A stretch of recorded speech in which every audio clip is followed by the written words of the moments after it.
ये उन भक्तों के लिए जिनका स्वभाव अच्छा नहीं है, जिनका व्यवहार अच्छा नहीं है, जिनके विचार अच्छे नहीं है, वो भक्त बहुत ध्यान से सुनिएगा इस कथा को।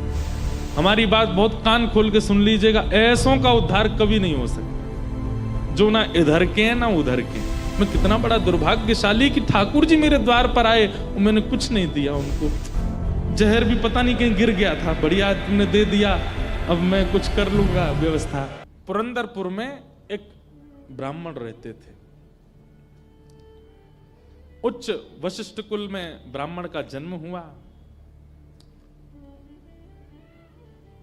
थे तो ब्राह्मण, शिखा सूत्र भी रखते थे, तिलक भी लगाते थे, लेकिन ब्राह्मणों जैसा स्वभाव नहीं था, केवल स्वरूप था। एक बात याद रखिएगा, जात पात पूछे नहीं कोऊ, हरि को भजे सो हरि को हो। कितनी बार ऐसे ऐसे भक्त हैं जो जाति में भले ही श्रेष्ठ नहीं है, पर ठाकुर जी ने उनको ब्राह्मणों से भी ज्यादा महत्व दिया है। श्री तुकाराम जी महाराज वे ब्राह्मण नहीं थे, पर श्री तुकाराम जी का अभंग सुनकर के छत्रपति श्री शिवाजी महाराज भी उनके सामने हाथ जोड़ करके बैठ जाते थे। श्री तुकाराम जी महाराज ऐसे भक्त थे कि उनके लिए श्री पंडरीनाथ भगवान मचल जाते थे उनको देखने के लिए।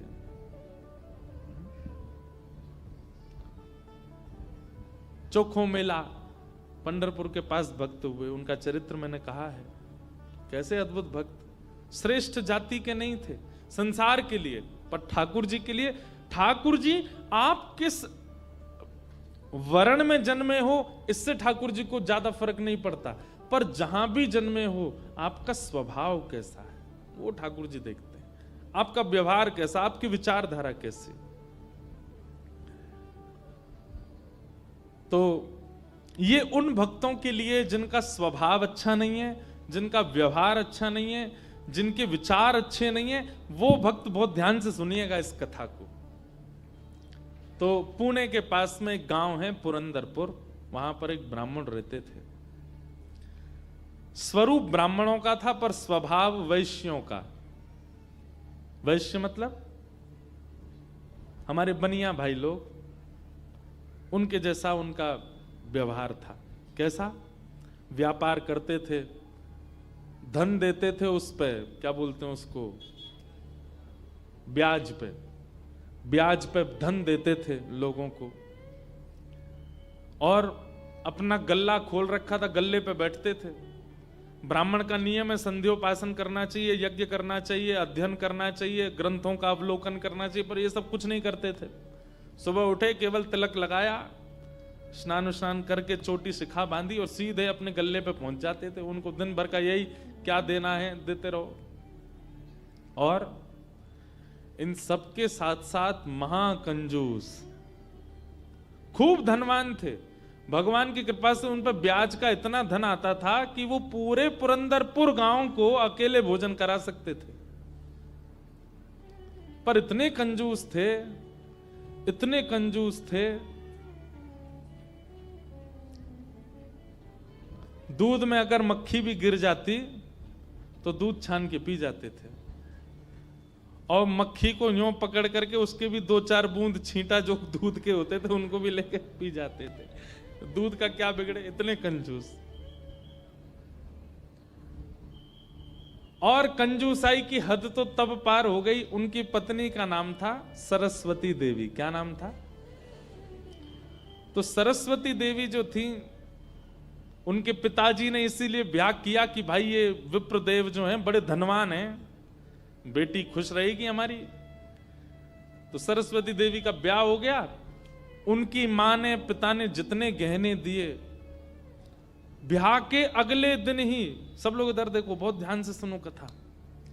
ब्याह के अगले दिन ही सुबह सुबह ब्राह्मण देवता उठे, देवी सुनो, सबरे गहने उतारो अपने। बोले क्यों? अरे देखो कितनी अच्छी नक्काशी की है इसमें, कितने अच्छे से तुम्हारे कुंडल बने हैं, कितने अच्छे तुम्हारे गले के हार बने हैं, हाथ के तुम्हारे बढ़िया कंगन कड़ूला, रोज पहनोगी तो घिस जाएंगे, उतार दो सबको। पत्नी ने भारी भारी सामान सब उतार दिए, कानों के कुंडल, नाक की बाली और गले का एक मंगलसूत्र रहने दिया, हाथ के कंगन रहने दिए, पैरों की पाजेब और पायल रहने दी। लेकिन पुरंदर ये अपने ब्राह्मण देवता जो थे, इनको वो भी अच्छे नहीं लगते थे। रोज अपनी पत्नी को, क्यों इनको पहन के घूमती है, उनको दे दो, अंदर तिजोरी में रख दूं मैं। पत्नी कहती है तो सौभाग्य है, ये तो पहनने दिया कीजिए। महाराज कहते कहते 6 महीना हो गए, रोज टोकते। अब तो ये स्थिति में आ गए कि पत्नी के हाथ का भोजन नहीं करते थे। वो रोटी बनाती, बोले मुझे नहीं पाना, और अपनी दुकान पर जाके वो दुकान के बालक से कहते अपने घर से बनवा ला। दोनों भावना थी, एक तो नाराज थे पत्नी से कि गहने क्यों नहीं उतार रही है, दूसरा बढ़िया है घर का आटा बचेगा। इतने कंजूस। पत्नी बोली क्या करे, रात में बोली आप कैसे मानेंगे, बोले ये उतार दो जितने पहन रखे हैं। उसने कान के कुंडल भी उतार दिए, हाथ के कड़ूला भी उतार दिए, पाजेब भी उतार दी, गले का मंगलसूत्र भी उतार दिया। सब बिल्कुल कोरी हो गई बेचारी। केवल नाक की एक नथ रहने दी उसने। बोले एक तो रहने दीजिए, कम से कम इससे पता तो चले कि मैं सौभाग्यवती हूं। भाई सारे गहने उतार देना मां के लिए अशुभ होता है। पतली सी एक नाक में वो नथ भी नहीं थी, छोटी सी एक कील जैसी थी। उसके लिए भी बोले कि रात में तो उतारी दिया करो इसको भी। इतने कंजूस। सब उतार दिया। पत्नी बेचारी साड़ी में और केवल एक नथ लगा करके, मांग में सिंदूर भर के, बिंदी लगा के ऐसे घूमती थी। शादी ब्याहों में जबरदस्ती नहीं जाते थे। एक दिन पहले अपने आप को बुखार में हूं ऐसा बोल देते थे, क्योंकि गहने निकाल के देने पड़ेंगे, पहन के जाएगी। इतने कंजूस। कभी कभी जो व्यक्ति अति में संसारी होता है ना, ठाकुर जी को उस पे भी बड़े मजे आते हैं देखने में। ठाकुर जी कहते हैं, मतलब एक बात हमारी सुनना बहुत ध्यान से, इधर देखना सब लोग। कई लोग ऐसे होते हैं, और आजकल ज्यादातर ऐसे होते हैं कि भक्ति में भी हैं और संसार में भी हैं। अभी उनको पता चला कि कोल्हापुर में कथा चल रही, तो कथा में भी आ रहे हैं, और 4 दिन बाद का उनका रिजर्वेशन भी है कि कब हमको क्लब जाना है, कब पार्टी करनी है, कब उल्टा सीधा खाना है, वो भी उनका फिक्स है।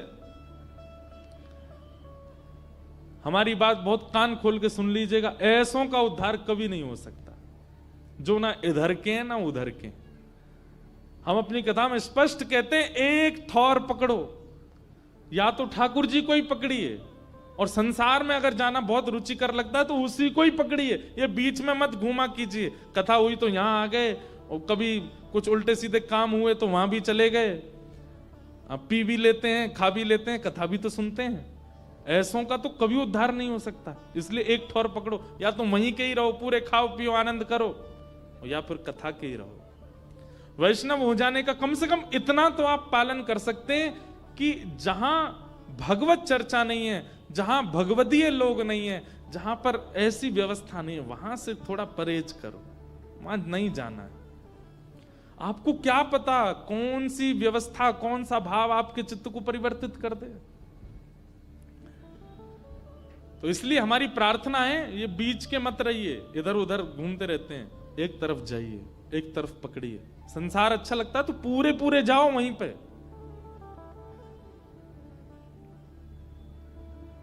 तो कभी कभी ठाकुर जी पूरे पूरे संसारियों पे भी ठाकुर जी रीझ जाते हैं। ठाकुर जी बोले, भाई ये ब्राह्मण देवता बड़ा बहुत अच्छा लग रहा हमको। क्यों? बोले इतना कंजूस तो हमने कभी नहीं देखा है, बहुत भयंकर कंजूस है। ठाकुर जी का मन आ गया उस पर। अच्छा, जो पत्नी थी ना सरस्वती देवी, वो बड़ी भक्ता थी। वो तो नाम जप भी करती थी, वो दर्शन करने के लिए भी जाती थी, लेकिन ये नहीं जाते थे उसके साथ। वो अपने माता पिता के मायके जब जाती थी, मायके वाले लेके जाते थे उसको दर्शन कराने। ये तो कभी नहीं लेके जाते थे, तो कंजूस थे, खर्चा होगा।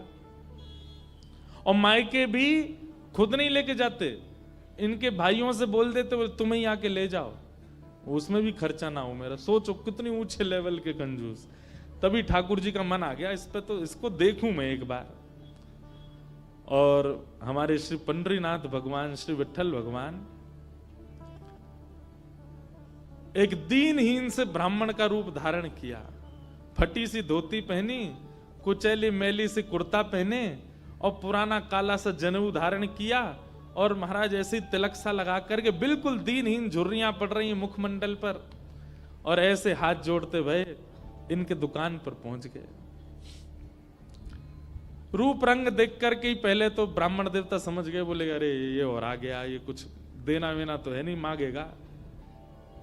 कहो तन पे नहीं लगता, चल दिए कलकत्ता, क्या करने आए हो?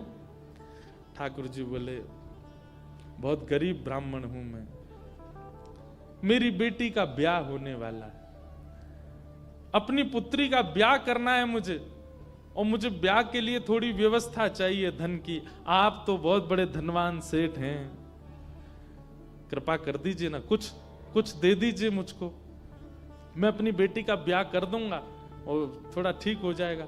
या तो धन दे दीजिए, नहीं तो कुछ सामान दे दीजिए, सामग्री दे दीजिए, मैं उसी से कुछ ना कुछ तो व्यवस्था करूं। तो ये जो ब्राह्मण थे ना, ये जबरदस्ती रफू की हुई धोती और कुर्ता पहन के जाते थे कि कोई मांगने वाला आ जाए तो उसको दिखा दूं, देखो मेरे खुद के कुर्ता फटे, मैं तुमको कहां से दूं। तो ठाकुर जी को दिखाने लगे, ये देखो मेरी धोती यहां से उधरी हुई है, मेरा कुर्ता यहां से फटा हुआ, कैसे तुमको दूं, मैं खुद नहीं अपने नए खरीद पा रहा, तुमको कहां से दूं भाई। ये सब तो केवल बाहर का दिखावा है, मेरे पे कोई पैसा वैसा कुछ नहीं है, दूसरों का धन ले रखा है मैंने। भैया चलते बनो, कहीं और जाओ, किसी और से मांगो, भगवान करे तुम्हारी बेटी का ब्याह बहुत अच्छा हो। बोले मुझे या तो धन दीजिए, नहीं तो मैं यहीं बैठा रहूंगा। ठाकुर जी जिद पे आ जाएं तो उनको कौन हटावे। ठाकुर जी वहीं बैठ गए द्वार पे, बोले मुझे धन दो, ऐसे तो नहीं जाऊंगा, मैं आपके दर पे आया हूं, कुछ तो लेके जाऊंगा, मेरी बेटी का ब्याह है। अंत में हार करके ब्राह्मण बोला, देखो मैं ऐसे नहीं देता हूं, कुछ लाओ, मेरे पास गिरवी रखो, पैसा ले जाओ, और जब पैसा हो जाए तो पैसा देके अपना सामान ले जाना, तुम पे है कुछ देने के लिए।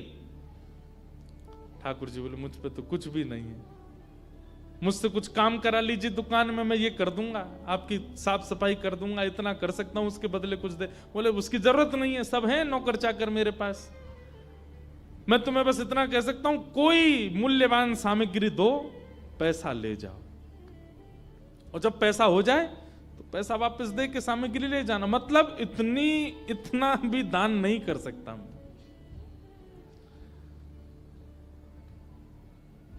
ठाकुर जी बोले ठीक है, मैं जाता हूं, कुछ ढूंढ के लाता हूं। ठाकुर जी भी इतने खेलते हैं, ठाकुर जी जैसा खिलाड़ी नहीं है दुनिया में, इतना बड़ा खिलाड़ी कोई नहीं हो सकता। ठाकुर जी गए उस ब्राह्मण देवता के घर, और घर जाकर के द्वार पे खड़े होकर रोने लगे। इतना रोए, भीतर से सरस्वती देवी निकल के आई। अरे अरे अरे अरे ब्राह्मण देवता, आप इतना रो क्यों रहे हैं, क्या बात है?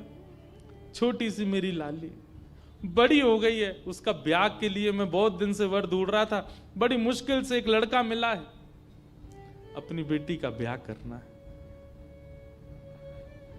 बहुत जगह ठोकरें खा के मांगा मैंने, मुझे किसी ने सहायता नहीं दी, अंत में तुम्हारे द्वार आया हूं, यहां भी नहीं मिला, बेटी को क्या मुंह दिखाऊंगा, यहीं प्राण त्याग दूंगा, जहर मेरी जेब में ही रखा है। सरस्वती देवी तो बेचारी बड़ी भावुक, भक्त का इस स्वभाव है कि वो दूसरे की पीड़ा देख ही नहीं पाएगा, तब समझो वो भक्त है। जो दूसरे की पीड़ा देख ले और देख करके भी बिल्कुल उसका मन घबराए ना, मन बिल्कुल नेत्र सजलना हो, समझना उसमें भक्ति भाव उचित है नहीं।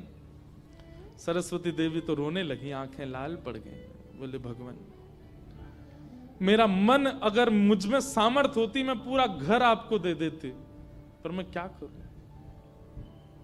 मेरे पतिदेव इतना प्रतिबंध लगा के रखते हैं कि मैं स्वयं ऐसे रहती हूं, मैं आपको क्या दूं? ठाकुर जी तो इतने ही पछाड़ खा के गिर पड़े, अरे हाय राम, अब तो मैं जहर खाना ही पड़ेगा, निकालू कहां है? सरस्वती देवी रुकी रुकी रुकी, ऐसा मत कीजिए भगवान, चरण पकड़ूं आपके, मेरे पास एक ही वस्तु है। और तुरंत अपनी नाक की जो कील थी वो निकाली और निकाल करके बोले ये ले जाइए, इससे थोड़ा बहुत धन आपको मिल जाएगा, स्वर्ण की है, आप अपनी बेटी का ब्याह तो नहीं कर पाएंगे पर कुछ व्यवस्था तो हो जाएगी आपकी। ठाकुर जी ने तुरंत, जहर भी पता नहीं कहीं गिर गया था, बढ़िया तुमने दे दिया, अब मैं कुछ कर लूंगा व्यवस्था। ठाकुर जी वो कील उसकी नाक की ले ली और सीधे गए उस ब्राह्मण की दुकान पर। देखो कितने उद्यमी हैं ठाकुर जी। और उसके दुकान पर जाके सीधा ले ले, और इसके बदले अब ला पैसा दे मुझको, तू कह रहा था ना कुछ सामान दो उसके बदले पैसा मिलेगा, ये ले सोने की कील नाक की, धर ले अपने पास, ला पैसा दे। ब्राह्मण देवता ने जैसी कील देखी, ये आपको कहां से मिली? बोले उससे तुझको क्या, तू तो पैसा दे।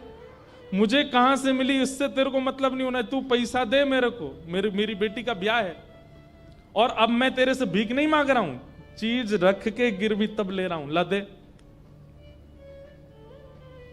बेचारा फंस गया, वो क्या करे, वो 3-4 बार सोचे, बोले मिली कहां से? बोले तू मत सोच, मुझे पैसा दे। कील उसने तिजोरी में अंदर रखी, ताला लगाया, और उसका जो धन होता था वो धन ठाकुर जी को दिया। ठाकुर जी ने जेब में धरी, निकल गए वहां से।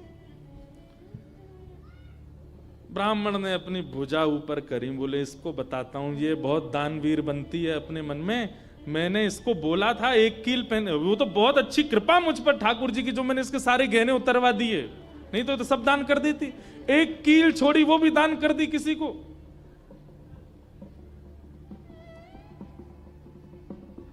पहुंच गए। अब यहां वो ब्राह्मण जा ही रहा था अपने घर, उससे पहले दुकान का जो मुनीम था वो बेचारा सरस्वती देवी को बहुत मानता था, कभी कभी सहायता कर देती होंगी उसकी। वो सेठ जी से, इनसे ब्राह्मण देवता से पहले ही दौड़ के गया और जाके बोला, मैया आज बचो आप। बोले क्यों, आपने कोई कील दी थी किसी को? बोले हाँ दी तो थी, एक ब्राह्मण के ब्याह के लिए दे दी थी। क्या हो गया? उसने जाके वो आपके पतिदेव को ही दिया और बदले में ले गया पैसा। सरस्वती देवी, हाय नाथ अब नहीं बचूंगी, वो तो बहुत डांटेंगे। बोले वो आ रहे हैं, दुकान बंद कर दी उन्होंने, वो सीधे धोती चढ़ाए ऊपर चले आ रहे हैं सीधे, आप बचो। सरस्वती देवी बोली कहां जाऊं? हे पांडुरंगा, हे विठलनाथ, हे मेरे प्राणनाथ, मेरी रक्षा करो। ये कैसा नियम आपने, मेरे आज जीवन में पहली बार तो कुछ दान किया, वो भी एक ब्राह्मण बेचारा अपनी हत्या करने पर तुला था तो मैंने किया। ये कैसा आपने खेल किया ठाकुर जी, कैसे भी मेरे पति को रोको। लेकिन इतनी डरती थी अपने पति से, इतनी व्याकुल हो गई, तुरंत विष ले लिया। बोली कि मैं उनका क्रोध नहीं सह पाऊंगी, उनकी मार पिटाई डांट नहीं सह सकती, उससे अच्छा तो मैं प्राण त्याग दूं अपने। और श्री पांडुरंग भगवान विठल की सामने सुंदर चित्रपट था, उसी के सामने नेत्र सजल हैं, हाथ में विष का प्याला लेकर के, और बस देखती जा रही है। बोले नाथ मैंने किसी और उद्देश्य से नहीं किया, केवल एक ब्राह्मण की पुत्री का ब्याह हो जाए इसलिए किया, मेरे पति मुझे छोड़ेंगे नहीं, इससे अच्छा मैं प्राण ही त्याग रही हूं। मुझे पता है शास्त्रों में प्राण आत्महत्या करना जघन्य अपराध है, पर मेरे पास और कोई उपचार नहीं है। और जैसे ही अपने मुख से लगा करके विषपान करने लगी, इतने में ही ऊपर से वो नाक की कील आकर के उसके पात्र में ही गिरी, और जैसी खन्न से आवाज हुई, नेत्र खोल करके देखा, भीतर अपने हाथ को डाल करके जैसे ही निकाला तो वही नाक की कील उसके हाथ में आ गई। और नाक की कील हाथ में आते ही, इतने में ही वो ब्राह्मण का प्रवेश हुआ। प्रवेश होते ही उसने भीतर से किवाड़ लगाई, ढूंढने लगा कहां है, कोई साधन मिले इसको बताता हूं। पत्नी सामने खड़ी थी, कहिए कहिए, आज कुछ कहूंगा नहीं, आज तो करूंगा, तू बता, तैने किसी को दान कैसे किया बिना मुझसे पूछे? तू क्या दान किया? तेरी नाक की कील कहां है बता? पत्नी ने अपना हाथ आगे किया, ये रे। उस ब्राह्मण ने जाकर के कील उठाई, तेरे पास कहां से आई? बोले मेरे पास ही थी। नहीं, ये तेरे पास नहीं है, ये तो मेरे पास वहां रखी है तिजोरी में भीतर, चाबी मेरी यहां डली हुई है, तेरे पास कहां से आई? बोले मेरे पास ही है, अब बहुत दिन से पहनी हुई थी, साफ करने के लिए उतारी थी थोड़ी सी। ऐसा हो ही नहीं सकता है, मैंने इसके बदले मूल्य दिया है एक ब्राह्मण को, और ये मेरी तिजोरी में रखी है, चाबी मेरे पास है। तो रुक, अभी अभी रुक, मैं अभी जाता हूं। और कील अपने संगी लेके गया, गए, जाकर के दुकान खोली, चाबी लगा करके खोली, तिजोरी जैसी खोल करके देखा उसमें वो कील थी नहीं, वो हाथ में थी। ब्राह्मण बोला ये कोई स्वप्न नहीं है, ये कोई अचंबा नहीं है, ये कुछ और है। नेत्र सजल हो गए, दौड़ करके घर आया, बोले मुझे सच बताओ क्या हुआ। पत्नी बोली सच बताऊं? बोले हाँ, मैंने ही ब्राह्मण को दी थी। हाँ, वो ब्राह्मण वृद्ध सा, उसके कुर्ते फटे थे, उसकी धोती उधरी सी थी। बोले हाँ, उसी को दी थी, वो मुझे दे के गया था और मैंने ये तिजोरी में रखी, तो फिर तेरे पास आई कैसे? बोले मुझे जब पता चला कि आप क्रोध करके आएंगे और मेरे को बहुत सुनाएंगे, डांटेंगे, मारेंगे, तो मैंने सोचा कि मैं इससे अच्छा तो अपने प्राण त्याग दूं। और मैं पांडुरंग के सामने रोते हुए विष लेकर के हाथ में पीने को हुई, इतने में ही आपका घुसना हुआ और ऊपर ना जाने कहां से वो नाक की कील आकर के इसमें गिर पड़ी। ये किसी और ने नहीं, और वो ब्राह्मण कोई और नहीं, साक्षात पांडुरंगा ही थे, वही आए थे, वही आए थे, वही ये सारी लीला करके गए हैं। मैंने जीवन भर भजन किया, जीवन भर विचार किया, दान करूं, पुण्य करूं, सत्कर्म करूं, यज्ञ करूं, पर आपने मुझे कभी अनुमति नहीं दी। अरे दुनिया के लोग कमाते हैं और दान करते हैं, पर हम कितने भाग्यशाली हैं कि स्वयं पांडुरंगा आए और आकर के हमारे कमाए गए धन को स्वयं लेकर के दान करवा के गए, ब्राह्मण बन के स्वयं अपने हाथ में लेकर के गए। ये आप पर और मुझ पर कृपा है। उसी समय ब्राह्मण ने मन में सोचा, मैंने जीवन में एक कार्य भी अच्छा नहीं किया, मैंने जीवन में एक कृत्य भी ऐसा नहीं किया जिससे ठाकुर जी मुझसे प्रसन्न हो, लेकिन मैं इतना अधम, इतना पापी, इतना दुष्ट, इतना अयोग्य, फिर भी मुझे ठाकुर जी ने इस योग्य समझा। और योग्य क्या समझा? मेरी दुकान पर आकर के ठाकुर जी याचना कर रहे थे कि मैं कुछ दे दूं। मैं कितना बड़ा दुर्भाग्यशाली कि ठाकुर जी मेरे द्वार पर आए और मैंने कुछ नहीं दिया उनको, उनसे हट किया, उनसे कहा कि कुछ लेके आओ तभी तुमको दूंगा। मेरी वजह से ठाकुर जी को श्रम सहना पड़ा। कितने कृपालु हैं बंधुओं ठाकुर जी, आपके अवगुण नहीं देखते।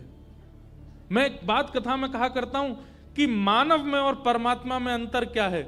मानव वो जो सब अत्यंत गुणवान में भी अवगुण देखता है, और ठाकुर जी कौन? जो अत्यंत अवगुणी में भी एक गुण देख लेते हैं, इसमें ये गुण है। हम आप कैसे हैं? हमारे सामने 100 प्रशंसा कर दी जाए एक व्यक्ति की, और वो व्यक्ति हमारे सामने आ जाए तो हम उससे 5 मिनट मिलने के बाद जब वापस जाएंगे तो वो कहेगा बताओ कैसा था, अच्छा था ना लड़का, मैंने उसके बारे में तुमको बताया था, अच्छा ठीक था, लेकिन उसमें भी ये कमी थी। हम कमी बहुत जल्दी ढूंढ लेते हैं। और ठाकुर जी अत्यंत अयोग्य, अत्यंत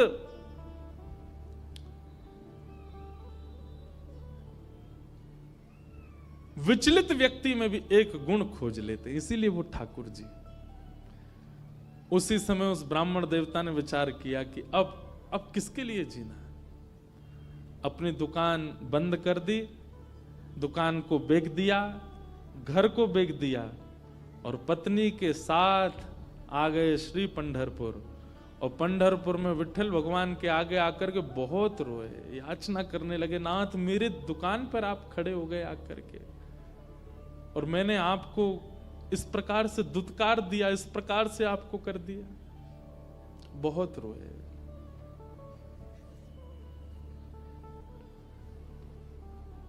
आहा,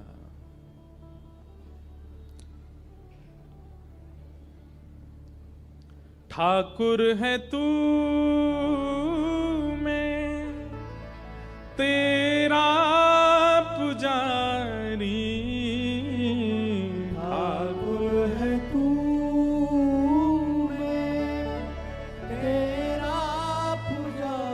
सब लोग पुकारो। ठाकुर है तू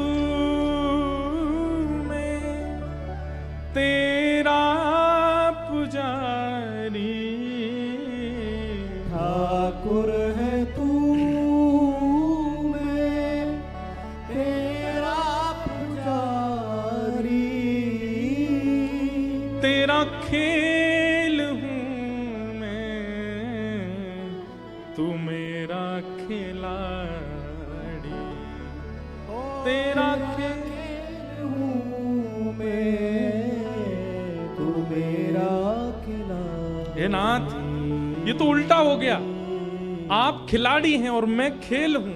आपको मुझसे खेलना चाहिए, पर मेरे द्वार पर आकर के आप मांगते रहे और मैं मना करता रहा। मैंने गलत किया ना।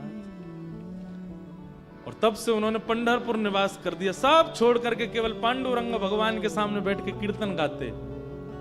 उन्हीं का नाम फिर हो गया भक्त पुरंदर। बोलो भक्तराज पुरंदर की। इसीलिए कहते पुरंदराचा विठ्ठल, क्योंकि पुरंदरपुर के रहने वाले थे, इसलिए उनका नाम पुरंदर हुआ।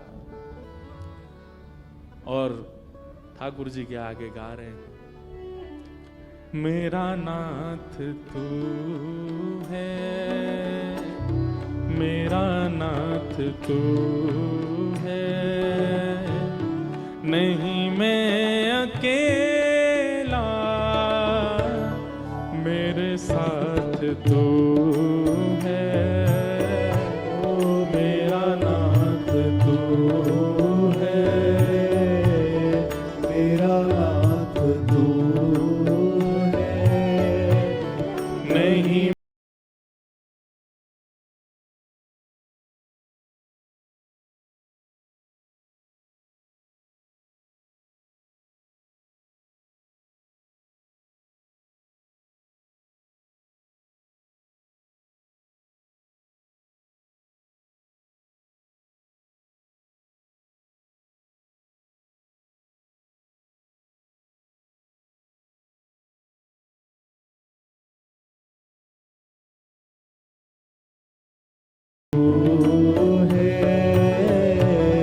मेरा नाथ तू है, नहीं मैं अकेला, मेरे साथ तू है, मेरा नाथ तू।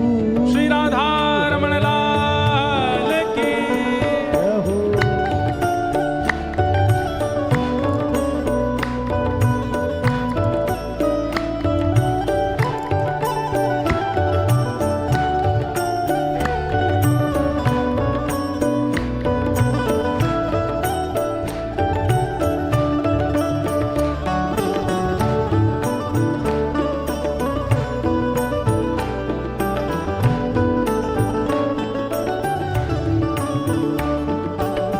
श्री विठलनाथ भगवान की।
में हुए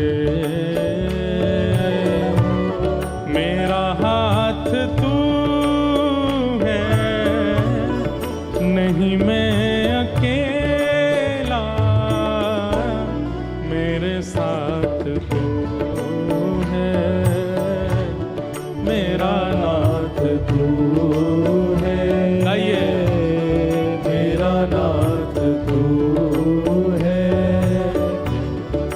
नहीं मैं अकेला, मेरे साथ तू है, मेरा नाथ तू है। ओ जय जय राधा रमण प्यारो राधा रमण। जय राधा रमण प्यारा राधा रमण। नामदेव जी महाराज कहते हैं एक अभंग में कि अगर कीर्तन हो रहा हो ठाकुर जी की कथा में और अगर कोई व्यक्ति ताली ना बजावे और गाए ना, तो इसका दंड क्या मिलता है? बोले अगले जन्म में ना तो उसको जीभ मिलती है ना हाथ मिलते हैं। इसलिए ये कीर्तन में अगले 4 दिन हम टोकेंगे नहीं आपको, अगले 4 दिन हम बोलेंगे नहीं, हमारे बिना बोले करिएगा।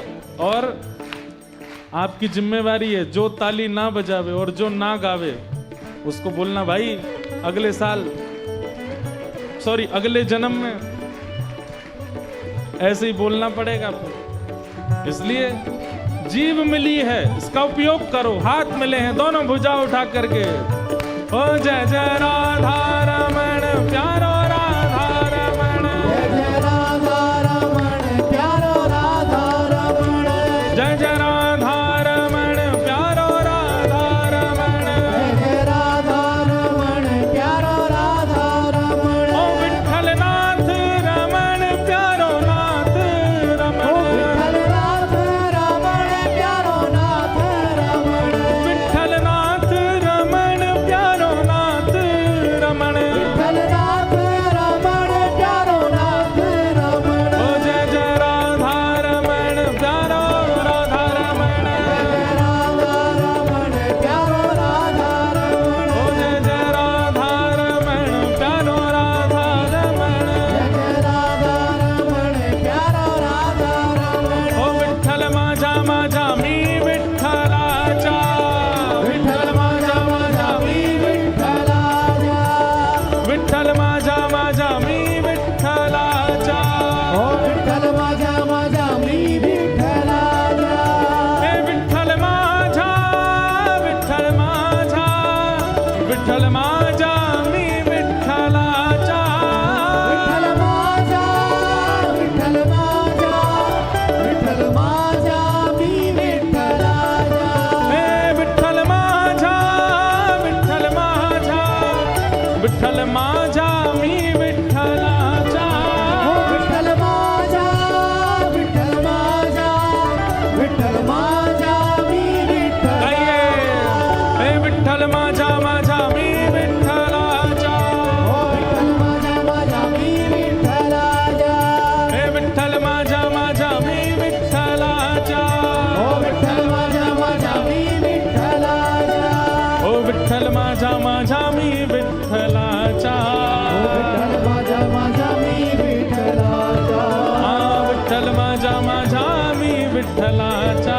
ओ विठ्ठल माझा माझा मी विठ्ठलाचा। हे विठ्ठल माझा माझा मी विठ्ठलाचा। विठ्ठल माझा माझा मी विठ्ठलाचा। विठ्ठल माझा माझा मी विठ्ठलाचा। विठ्ठल माझा माझा मी विठ्ठलाचा। देखो हम एक बात अभी भुसावल में कह रहे थे कि हम उत्तर भारत वाले ऐसे नाचते हैं, महाराष्ट्र वालों को तो ऐसे नाचना चाहिए। आपके यहाँ तो ठाकुर जी ऐसे हैं ना। ओ विठ्ठल माझा माझा मी विठ्ठलाचा। विठ्ठल माझा माझा मी विठ्ठलाचा। विठ्ठल माझा माझा मी विठ्ठलाचा।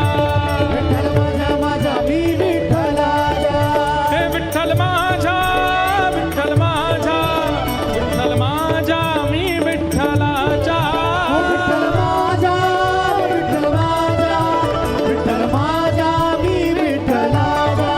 हे विठ्ठल माझा विठ्ठल माझा विठ्ठल माझा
बोल पंडरीनाथ भगवान की।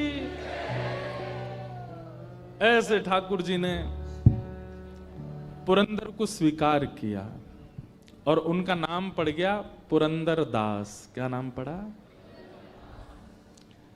क्योंकि वो पुरंदरपुर के निवासी, इसलिए उनका मूल नाम तो कुछ और ही था, पर उनको सब पुरंदर दास कहते थे। श्री पुरंदर दास जी, आप नित्य भगवान के सामने जाते और श्री पंडरीनाथ भगवान से जाके कहते मुझे दंड दीजिए। कोई भक्त ठाकुर जी से कह सकता है मुझे दंड दो भैया, नहीं ठीक करो इसको? कोई कह सकता है? कोई नहीं। हम लोग तो केवल ठाकुर जी से सुख की कामना करने वाले लोग हैं, कभी ठाकुर जी से कष्ट नहीं मांग सकते। रोज ठाकुर जी से जाके कहते कि नाथ मुझे कुछ पीड़ा दीजिए, मुझे कोई कष्ट दीजिए।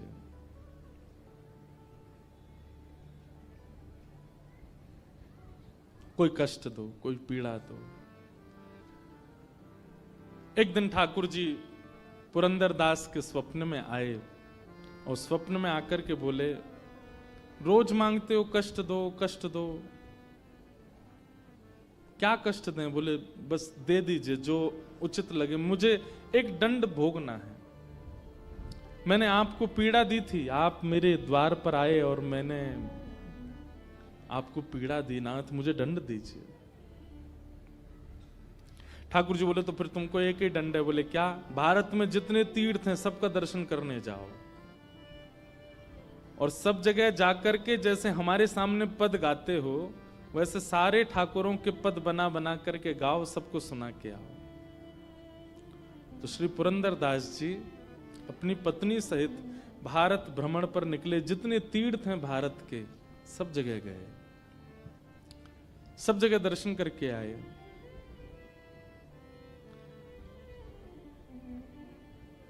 पास के कर्नाटक में एक विजयनगर नाम का एक स्थान है, वहां के राजा पुरंदर दास जी के परम भक्त हो गए।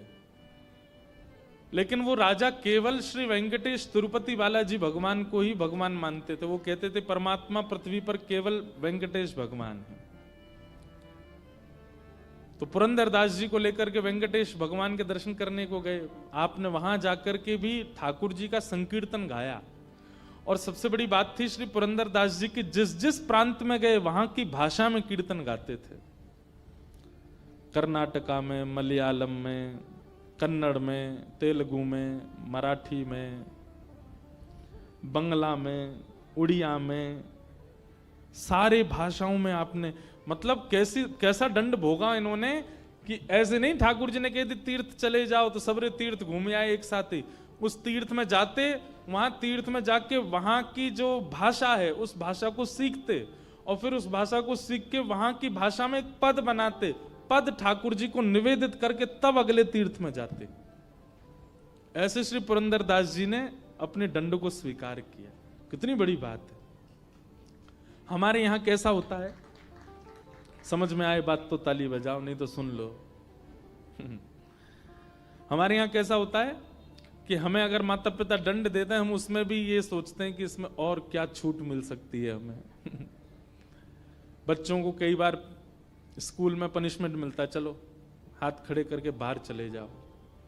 टीचर को लगता है बाहर भेज देना बहुत घातक है, इस बच्चे को थोड़ी अंदर फील होगी कि मुझे क्लास से बाहर कर दिया। पर बाहर जाके बच्चा बड़ा खुश होता है, वो हाथ नीचे और कर लेता है और कभी यूं से यूं कर लेगा, ऐसे से ऐसे कर लेगा। हमको भी खूब पनिशमेंट मिले ना स्कूल में। क्लास में खड़े रखना वो ज्यादा घातक है क्योंकि हाथ नीचे होता है तो टीचर चिल्लाते हैं सीधे करो। इससे बढ़िया तो बाहर भेज दे, बढ़िया है, नजारा दिखता रहता है, ठंडी हवा लगती रहती है, आने जाने वाले बच्चों से थोड़ी बातचीत भी हो जाती है। हम लोग कैसे दंड लेते हैं? जो दंड हमको मिला है उसमें भी हम कटौती करते हैं, उसमें भी हम थोड़ी बहुत रिलीफ कैसे मिले ये देखते हैं। पर भक्त ठाकुर जी के द्वारा प्रदत्त दंड को भी उत्सव मना देता है। पुरंदर दास जी ने उस दंड को उत्सव मना दिया। ठाकुर जी ने कहा हर तीर्थ का दर्शन करके आओ, भारत में जितने तीर्थ हैं सब जगह जाओ। उस तीर्थ में जाते और इतने दिन रहते कि वहां की भाषा आ जाए, और फिर उस भाषा में एक पद बनाते, ठाकुर जी को निवेदित करते, निवेदित करने के बाद फिर प्रणाम करके अगले तीर्थ में जाते। एक अच्छा खासा समय तीर्थ में व्यतीत करते।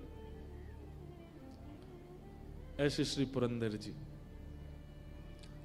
तो तिरुपति बालाजी विजयनगर के राजा इनको ले गए, बोले यही परमात्मा है। तो एक बार इन्होंने कहा देखो ये परमात्मा है, और शास्त्रों में भी पता वर्णन है तिरुपति बालाजी साक्षात परमात्मा है।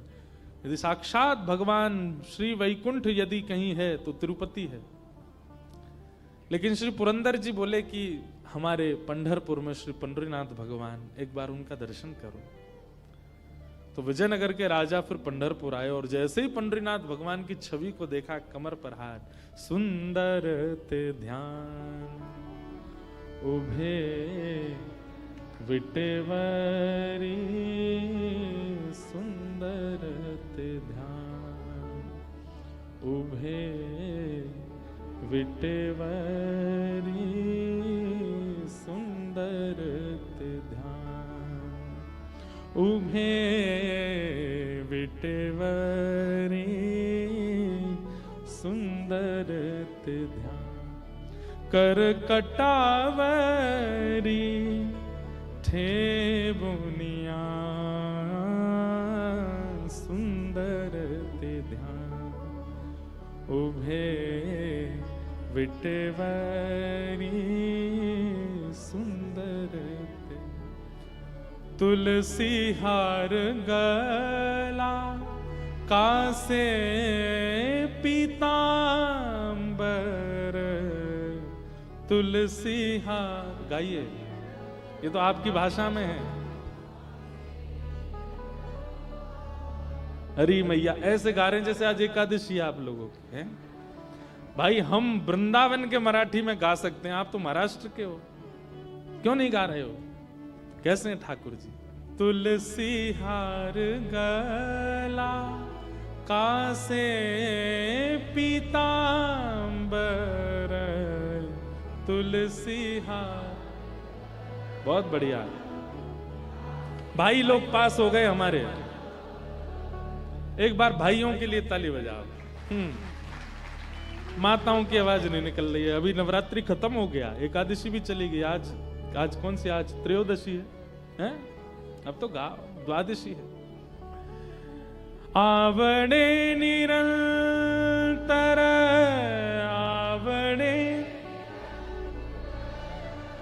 तेची रूप, सुंदर ते ध्यान उभे विटेवरी, सुंदर ते ध्यान हे उभे विटेवरी, सुंदर ते ध्यान। मकर कुंडले तलपति श्रवणे, मकर कुंडले तलपति, कंठी कौस्तुभ, कंठी कौस्तुभ मणि विराजित, सुंदर ते ध्यान उभे विटेवरी, सुंदर। तुका मणे माझे हेची सर्व सुख, तुका मणे माझे हेची सर्व सुख, पाहिन श्रीमुख, पाहिन श्रीमुख आवणिने, सुंदर ते ध्यान उभे विटेवरी, सुंदर ते ध्यान। आपको बताऊं, हम तो अपना काम पूरा कर रहे हैं। जैसे पुरंदर जिस नगर के ठाकुर जी के दर्शन करने जाते हैं उसी प्रांत की भाषा में कीर्तन कर देते हैं। हम जगन्नाथपुरी जाते हैं तो वहां उड़िया में कीर्तन सुनाए जाते ठाकुर जी को। महाराष्ट्र आए तो अब यहाँ मराठी में गा देंगे। अभी हम गुजरात जा रहे हैं, यहाँ से कथा करें, वहां गुजराती में गाएंगे। हम तो पुरंदर दास की तरह अपनी लीला कर रहे हैं पूरी। आप सोचो, महाराष्ट्र में रह के मराठी नहीं गा रहे हो, लेकिन आप सब जब गा रहे थे ना, एक एक रोमा खड़ा हो रहा था। गाया कीजिए। देखो, दुनिया के लिए नहीं गाना है, दुनिया के लिए नहीं नाचना है, दुनिया के लिए ना रोना है, दुनिया के लिए ना चलना है, दुनिया के लिए ना सजना है ना संवरना है। ये सारे गुण केवल ठाकुर जी के लिए करना। गाना भी उन्हीं के लिए, नाचना भी उन्हीं के लिए, हंसना भी उन्हीं के लिए, हंसाना भी उन्हीं के लिए, सजना भी उन्हीं के लिए, सब कुछ उन्हीं के लिए करो। यही भक्त का स्वरूप होता है। विजयनगर के राजा ने जैसे ही पंडरीनाथ भगवान का दर्शन किया, आहा, वो तो मोहित हो गया। वो कहते हैं फिर लीला हुई, ठाकुर जी फिर कुछ दिन विजयनगर में विराजे उस राजा के सुख के लिए। कथा है और गुरुजनों से सुन के फिर सुनाऊंगा उसको। तो पुरंदर दास सारे नगरों में जाते और सब प्रांतों में, तीर्थों में जाकर के वहां के ठाकुर जी का कीर्तन गा करके उनको आनंदित कर देते। अब ऐसा होने लगा कि पुरंदर दास जैसे ही प्रवेश करते थे मंदिर में, मंदिर में सुगंधी तो रहती ही है, लेकिन पुरंदर दास के आते ही अद्भुत सुगंधी वातावरण इतना सुगंधित हो जाता और श्री ठाकुर जी ऐसे चमकने लग जाते जैसे कोई मणि चमक रही हो। अब तो ये होने लगा कि लोग बाग समझ जाते थे, जैसे ही सुगंधी आती ठाकुर जी चमकते तो सब पीछे देखते, जरूर पुरंदर दास आया होगा। उसको देखने के लिए ठाकुर जी लालायित रहते थे। ये वही हैं 1 रुपया 1 कील के पीछे वो कर दिया था। ठाकुर जी को जिस पर कृपा करनी होती है, वो कितना भी अधम हो, अधम को भी अपना परम भक्त बना लेते हैं। बस कृपा होनी चाहिए। अब इसमें एक बात आएगी तो आप लोग कहीं ये सोचने लग जाओ हम भी कंजूस हो जाएं, हम पे भी हो जाए कृपा। आपने कथा सुन ली, अब नहीं होगा ये काम। नहीं सुनी होती और आप कंजूस स्वाभाविक होते तो कुछ होता भी। अब सुनकर के अगर दोष उत्पन्न करने जाओगे तो मार और पड़ेगी ठाकुर जी से, नहीं होगी कृपा। तो कहीं इससे आप प्रेरित मत हो जाना कि पुरंदर दास पर भी तो कितनी कृपा। दूसरी बात, पुरंदर दास भले कंजूस था पर उनकी धर्म पत्नी, वो तो भक्त थी ना, उसकी कृपा से उसको ठाकुर जी मिल गए। भाई देखो, पाणी ग्रहण संस्कार ब्याह होता है ना, वो पत्नी का नाम पाप पत्नी नहीं है, भोग पत्नी नहीं, उसका नाम ही है धर्म पत्नी। वो जो भी धर्म करेगी अगर चाहेगी तो आपका कल्याण होगा उससे। इसलिए भैया रोज हाथ जोड़ा करो इनके आगे, थोड़ा बहुत हमको भी दे देना अपना पुण्य। वैसे पत्नियां अपने लिए करती नहीं है, वो करती अपने पति बच्चों के लिए, वो अपने लिए करती कहां है। दुनिया में जितने भी पुरुष सर्वश्रेष्ठ हो रहे हैं वो सब अपनी पत्नी की कृपा से ही हो रहे हैं। और इसका प्रमाण लक्ष्मी जी, इन्हीं की कृपा से ये इतने पूज रहे हैं पूरी दुनिया में। पत्नी का बहुत बड़ा रोल होता है पति को कुछ बनाने में। तो अब पुरंदर दास की बड़ी ख्याति हो गई। पूरे पंढरपुर में या तो भीड़ पंडरीनाथ जी के दर्शन करने को होती है या पुरंदर के दर्शन करने को होती है। लोग उनका कीर्तन सुनने जाते थे, बैठते थे।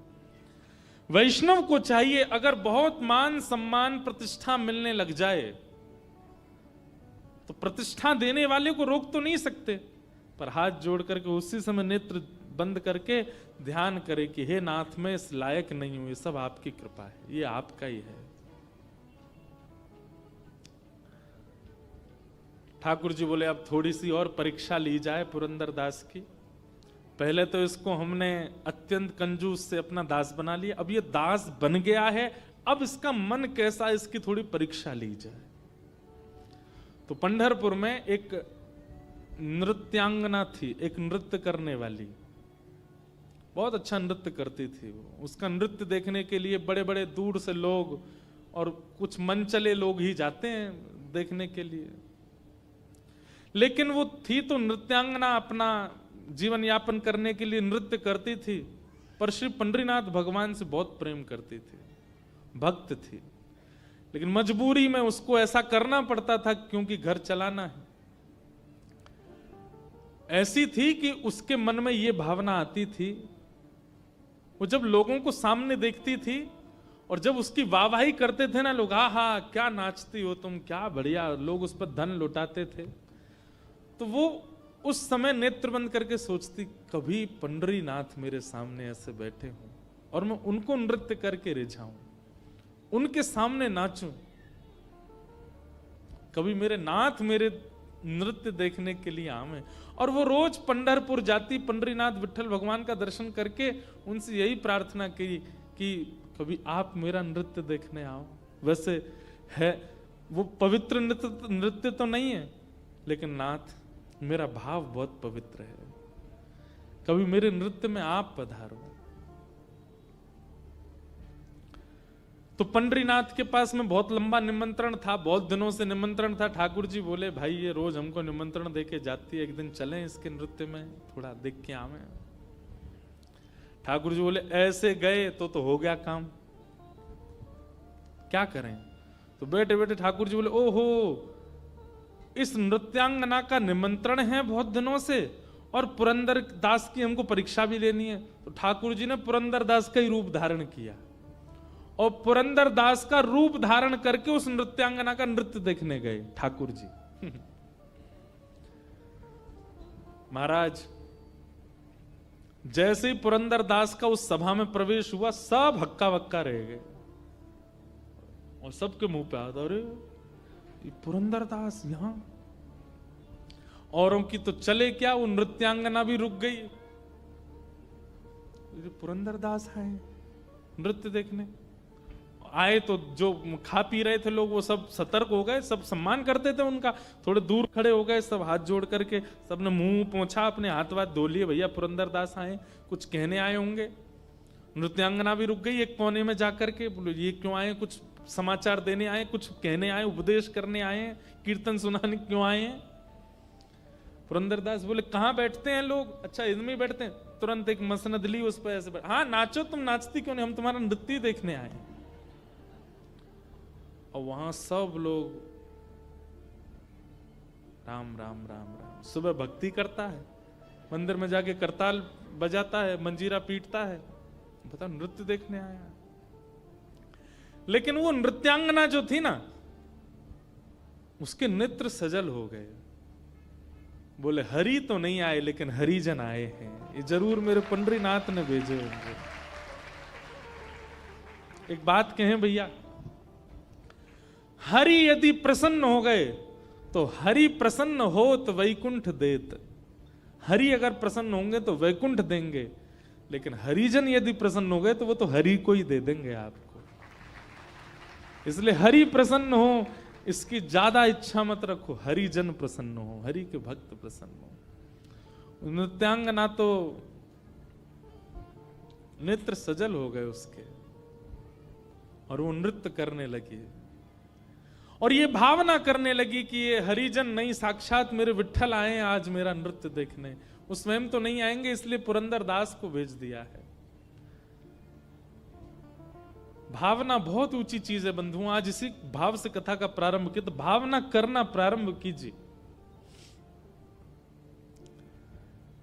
और नृत्यांगना ने ऐसा नृत्य किया, बहुत सुव्यवस्थित किया, उसमें कुछ किसी भी प्रकार का ओछापन नहीं था नृत्य में, बहुत अच्छा नृत्य किया।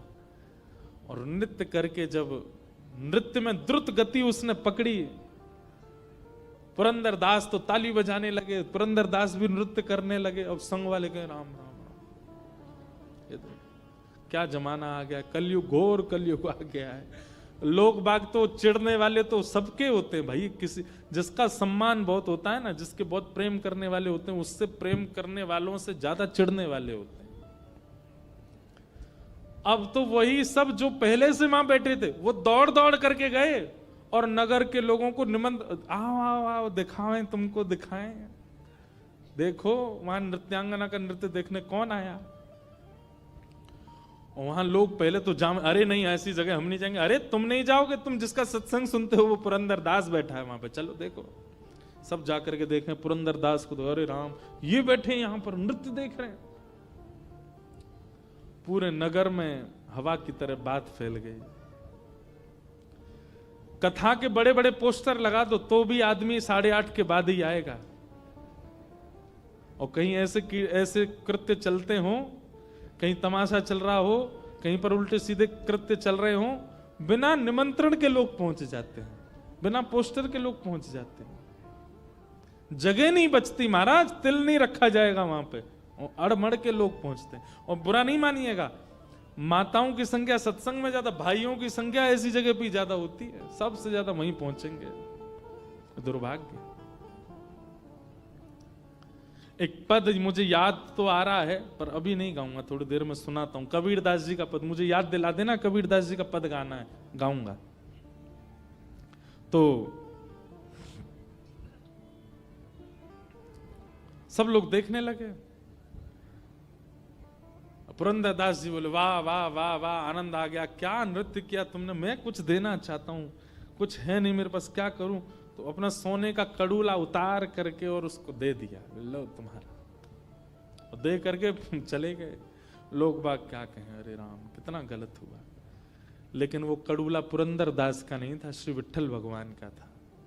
और दे करके ठाकुर जी तो मंदिर में जाके व्यवस्थित हो गए, परीक्षा भी हो गई और निमंत्रण भी स्वीकार हो गया, दोनों काम कर आए। ठाकुर जी के चक्कर में पड़ मत जाना, किसी दिन बहुत खेलते हैं, इन जैसा खेल कोई नहीं खेलेगा।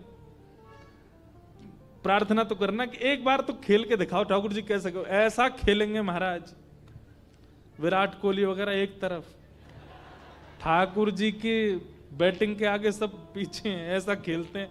अब स्वयं जाकर के रुक्मणी जी से बोले आहा अब बढ़िया नींद आएगी हमको। क्यों?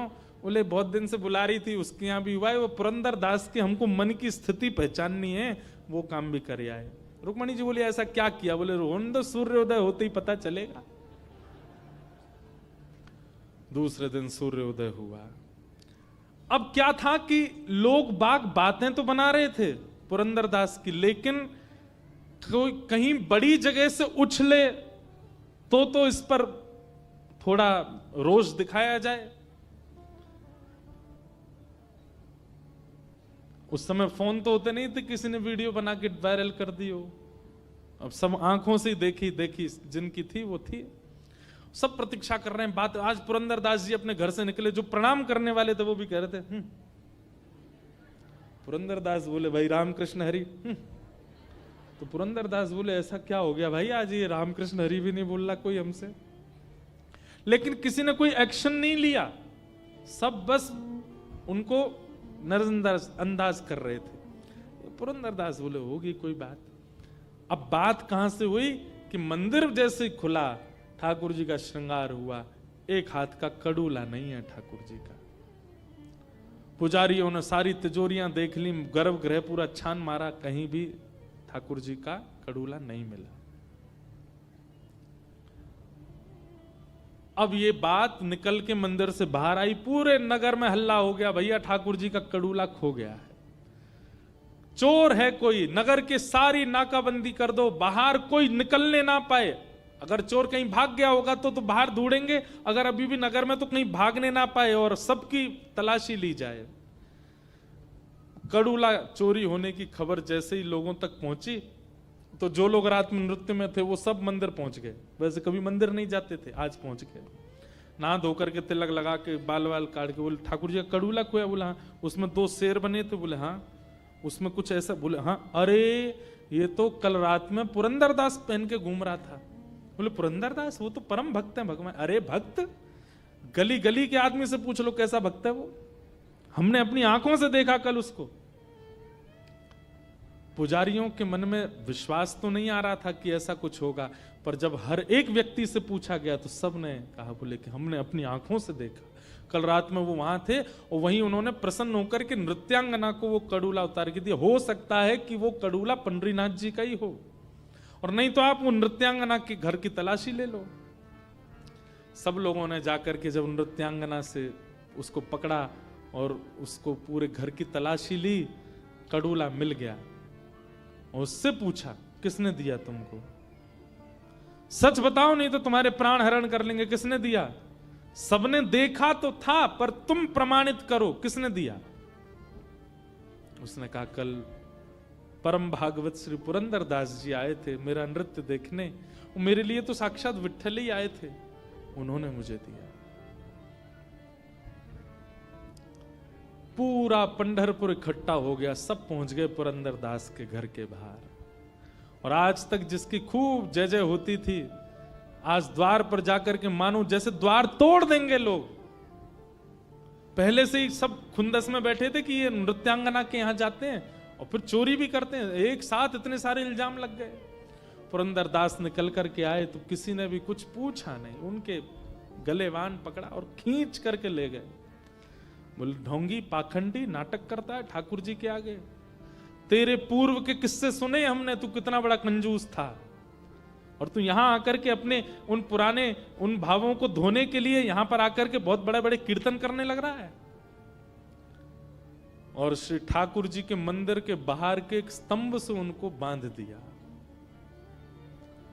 और बांध करके एक एक व्यक्ति आता है और एक एक हाथ देता है। पुरंदर दास कह रहे हैं मेरा दोष क्या है ये तो बता दो।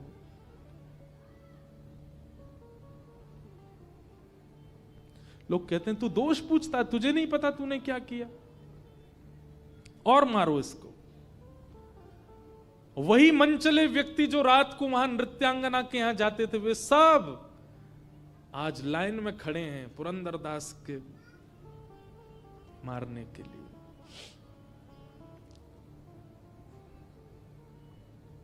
रुक्मणी जी बोली विठोबा ये क्या हो रहा है। ठाकुर जी बोले मुझे पीड़ा तो है, पर मुझे ये परीक्षा लेनी है थोड़ी सी, ताकि भक्तों को पता चले कि मेरे वैष्णव कैसे होते हैं। रुक्मणी बोले आप इतने निष्ठुर कैसे होते। बोले निष्ठुरता नहीं, पुरंदर के हृदय में झांक करके देखो, वो जिस अवस्था में है, जिस स्थिति में है, ऐसी स्थिति में अगर कोई व्यक्ति आएगा तो उसके मन में क्या आएगा। रुक्मणी जी बोले उसके मन में यही आएगा कि मेरा दोष क्या है, मेरे पाप क्या है, मेरे अवगुण क्या है, मैंने ऐसा क्या किया जो मेरे साथ ऐसा व्यवहार किया जा रहा है, वो यही सोचेगा। रुक्मणी ठाकुर जी बोले रुक्मणी एक बार पुरंदर के हृदय में झांक करके देखो कि उसके मन में क्या चल रहा है। लोग बाग बारी बारी से आकर के पुरंदर दास के ऊपर हाथ बरसा रहे हैं, और पुरंदर दास मन में पता क्या सोच रहे हैं, मेरा क्या अपराध था। ओ ठाकुर जी ने मुझे तीर्थ यात्रा पर भेजा था ना, जरूर मैं तीर्थों में गया था, तो वहां मेरे से हो सकता है कुछ अपराध भोजन का हो गया होगा, किसी वहां के वैष्णव को मैंने दंडित कर, मैंने पीड़ा दे दी होगी, किसी से ऊंची आवाज में बोल गया होऊंगा, या मैंने किसी प्रकार का कोई अपराध तीर्थों में किया होगा। भाई शास्त्र कहते हैं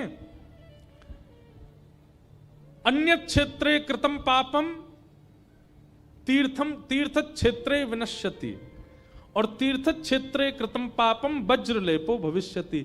आप पूरी दुनिया में कोई भी पाप करोगे, तीर्थ में जाने से आपका वो पाप नष्ट हो जाता है, पर तीर्थ में यदि कोई पाप आपसे हो गया तो वो तो पत्थर की लकीर है, उसको कोई नष्ट नहीं कर सकता। अगर जगन्नाथपुरी, बद्रीनाथ, द्वारिका में आपने कोई पाप किया, पत्थर की लकीर है, वो तो आपको भोगना ही पड़ेगा, वो मिटेगा नहीं। तुरंत ये बात सोच करके और पुरंदर हंसने लगे, बोले वाह वाह जय हो विठ्ठल भगवान तुम्हारी जय हो।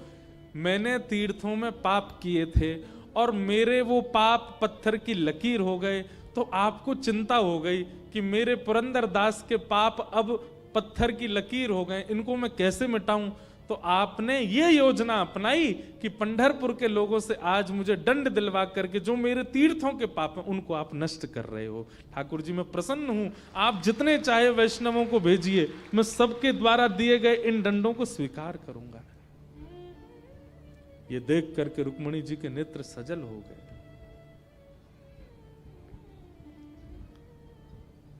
सुनने में बहुत आसान लग रहा है बंधुओं, हमारी कोई गलती नहीं होती और हमारी मां यदि बोल देती है ये तूने ही किया होगा, हम बरस जाते हैं उनके ऊपर। पत्नी की कोई गलती ना हो और पति कुछ कह दे तो पत्नी 4 दिन तक बात नहीं करती पति से। हम लोग एक गलत इल्जाम हम पर लग जाए उसके लिए हम संबंध तक तोड़ने को राजी होते हैं। भाई भाई को छोड़ने को तैयार होता है, पति पत्नी एक दूसरे का त्याग कर देते हैं, बच्चे माता पिता का त्याग कर देते हैं। लेकिन यहां पुरंदरदास को अपना दोष नहीं पता और ऐसी स्थिति में भी उन पर बरसाए जा रहे हैं सबके हाथ और वो खुद ही सोच रहे हैं मेरा दोष क्या होगा और खुद ही सोच रहे हैं कि ये मेरे साथ, मैं तो निवृत्त किया जा रहा हूं, मैंने जरूर दंड पाप किया होगा। विठ्ठल भगवान को चिंता होगी इसका पाप कैसे दूर हो, इसलिए इन सब से पिटवा के मेरा पाप दूर कर रहे हैं। वो तो अच्छा है, मैं पिट लेता हूं। ये श्री पुरंदरदास जब रुक्मणी जी ने देख लिया, पंडरीनाथ भगवान के आगे हाथ जोड़े, मैंने देख लिया नाथ, मैं आपसे प्रश्न करती रहती हूं कि ऐसा क्या है इन भक्तों में, इनका नाम गुणगान गाते हो आप, रात भर करताल बजा करके घुंघरू पहन करके नृत्य करते हो, ऐसा क्या करते हैं भक्त? केवल भोग ही तो लगाते हैं, तिलक ही तो अर्पित करते हैं, आपको आके प्रणाम ही तो कर देते हैं, माला ही तो पहना देते हैं, और क्या करते हैं? आज आपने मुझे दिखा दिया कि ये भक्त कैसे होते हैं नाथ, अब रोकिए, मुझसे देखा नहीं जा रहा है। और तभी मंदिर के गर्भगृह के भीतर से श्री पांडुरंग भगवान बोल पड़े, अरे पंढरपुर वासियों सावधान हो जाओ, तुम जिस पुरंदर को स्पर्श कर रहे हो, जिस पर तुम हाथ बरसा रहे हो, ये उसका अपराध नहीं है। रात्रि में उस नृत्यांगना का निमंत्रण स्वीकार करने मैं ही गया था, पर मैं अपने रूप में नहीं जा सकता था, इसलिए मैं पुरंदरदास का रूप धारण करके गया था, मैंने ही उसको अपना कड़ूला दिया था, उसको कुछ मत कहो। ये सुन करके सब लोग रोने लगे, सब दंडवत हो गए, पुरंदरदास जी को हृदय से लगाने लगे। जहां जहां उनको चोट आई थी सब पुजारी जन बैठ करके उनको मल्लम पट्टी करने लगे और सब श्री पंडरीनाथ भगवान के आगे नतमस्तक हो गए। जय हो विठ्ठल भगवान, आपकी जय हो। ऐसे हमारे ठाकुर जी तो जो करें सो करें, पर भक्त की स्थिति देखो। हम अपने आप को भक्त कहते हैं, मत कहा कीजिए भक्त, हम सहन करना जानते नहीं, हम लोग इस स्थिति में रह नहीं सकते, हम भक्त कहते हैं अपने आप को।